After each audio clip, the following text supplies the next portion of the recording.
নমস্কার দর্শক বন্ধুরা, মিষ্টির রন্ধনশালায় আপনাদের সবাইকে স্বাগত। আজকে বানাবো পাকা কলার মালপোয়া। কিন্তু তার আগে যে সমস্ত নতুন বন্ধুরা এখনও আমার চ্যানেলটি সাবস্ক্রাইব করেনি তাদের কাছে অনুরোধ রইল, প্লিজ আমার চ্যানেলটি সাবস্ক্রাইব করে আমার পাশে থাকুন। চলুন আর দেরি না করে চটপট রেসিপিটা দেখে নেওয়া যাক। প্রথমেই আমি এখানে পাকা কলা ছাড়িয়ে নিয়েছি কয়েকটা, তারপর এটা মিক্সির জারে দিয়ে দেব। এটা হাত দিয়ে চটকে নিলে হয়, কিন্তু খুব ভালোভাবে চটকে একদম নরম করে নিতে হবে যাতে কোনো ডালা ডালা না থাকে।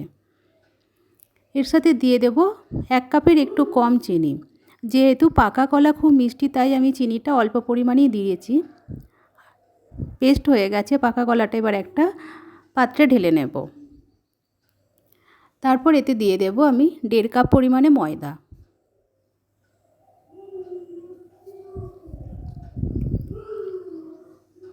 আর দেব হাফ কাপ সুজি, 2 চামচ চালের গুঁড়ো। চালের গুঁড়োটা স্কিপও করতে পারেন, চালের গুঁড়োটা দিলে একটু ক্রিস্পি হবে আর খেতেও মুচমুচে হবে। দিয়ে দেবো একটু মৌরি আর সামান্য একটু বেকিং সোডা।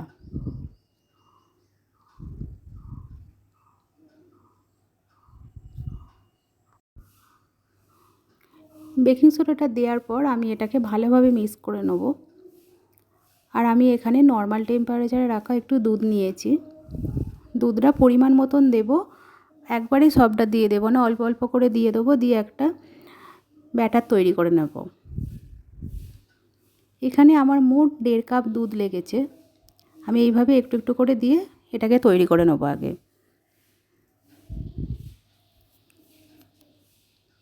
বাড়িতে এইভাবে পাকা কলার মালপোয়া একবার করে দেখবেন, অবশ্যই আপনাদের ভালো লাগবে।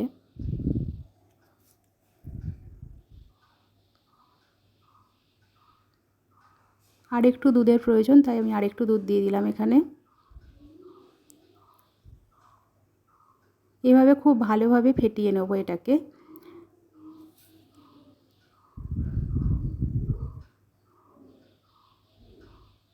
এরকম ব্যাটারটা আমি রেডি করে রেখে দেব। প্রায় 10 মিনিট রেস্টে রেখে দেবো, যেহেতু সুজি আছে সুজিটা একটু বাড়বে। 10 মিনিট পর ঠিক ব্যাটারটা আমি এইভাবে রেডি করে নিয়েছি। এবার কড়াতে আমি সাদা তেল দিয়ে দেব। তেলটা গরম হয়ে গেলে এই হাতাতে করে অল্প অল্প করে দিয়ে আমি এই গরম তেলের মধ্যে দিয়ে দেব। তবে ভাজার সময় একদম হাই হিটে রাখা যাবে না, তাহলে সঙ্গে সঙ্গেই চুঁয়ে যেতে পারে আর ভেতরটা কাঁচা থাকবে। তেলে দেওয়ার সঙ্গে সঙ্গে খুব সুন্দর করে ফুলে উঠেছে। একদিকটা হালকা লালচে হয়ে গেলে আমি অন্য দিকটা তুলে নেব। এইভাবে প্রায় দুদিকটা খুব লালচে লালচে করে ভেজে নেব। আবার একটা করে নিচ্ছি। এগুলো একটু সময় নিয়ে ভাজতে হবে।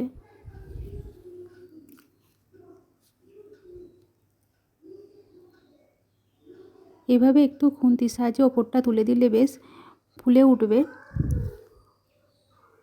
দেখুন কত সুন্দর ফুলে উঠেছে। এইভাবে বাকিগুলোও বানিয়ে নেব। দেখুন কতটা সুন্দর দেখতে হয়েছে আর খেতেও অসাধারণ হয়েছিল। আপনাদের যদি আমার এই রেসিপিটা ভালো লেগে থাকে তাহলে প্লিজ একটা লাইক দিয়ে দেবেন আর কমেন্টে অবশ্যই জানাবেন এই রেসিপিটা আপনাদের কেমন লাগলো। আর অবশ্যই আমার চ্যানেলটি সাবস্ক্রাইব করে আমার পাশে থাকবেন।